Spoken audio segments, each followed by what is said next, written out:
Check, check. 1, 2, brakes.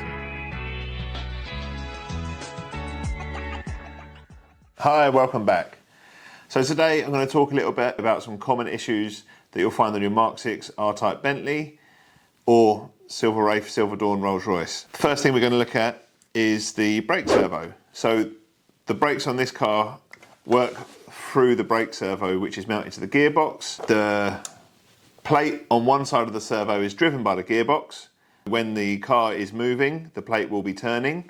And when you put your foot on the brake pedal, the clutch engages and winds other levers onto the master cylinders. So the braking force is actually driven through the servo. The things that can go wrong with these, it relies on a friction lining inside and adjustment to make sure that when you apply the foot brake, you get the right amount of activation from the servo to the master cylinder and therefore braking. Most likely thing to change would be the lining, which is fitted on with rivets, also available. If your servo is not working properly, it probably needs new lining and then adjusting.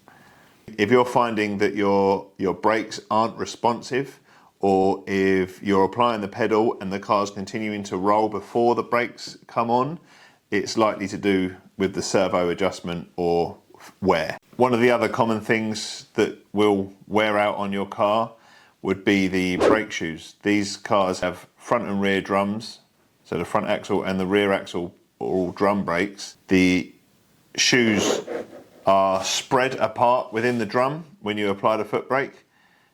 There is a hydraulic cylinder which opens the shoes within the drum, and that applies friction and slows the car down.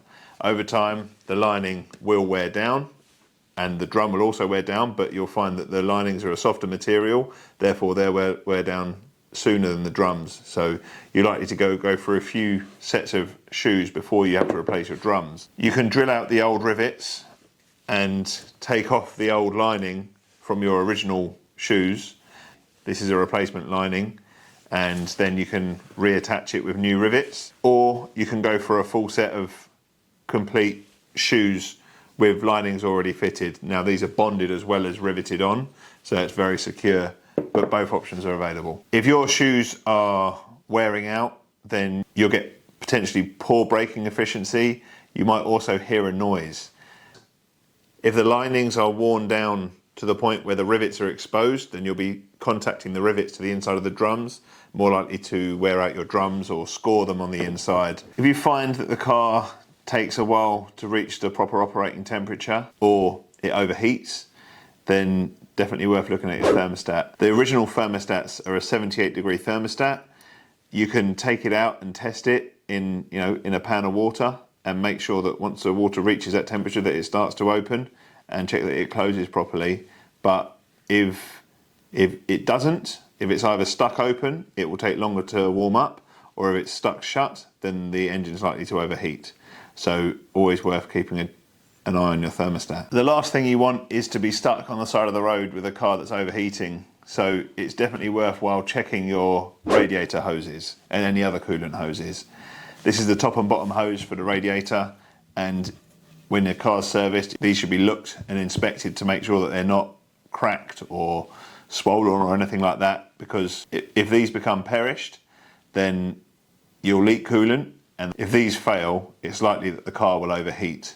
So always keep an eye on your coolant hoses. If your car's revving up when you're doing a hill start, then your clutch is likely to be worn. You couldn't buy a new clutch for your car from Bentley anymore. The only option was a relined clutch plate.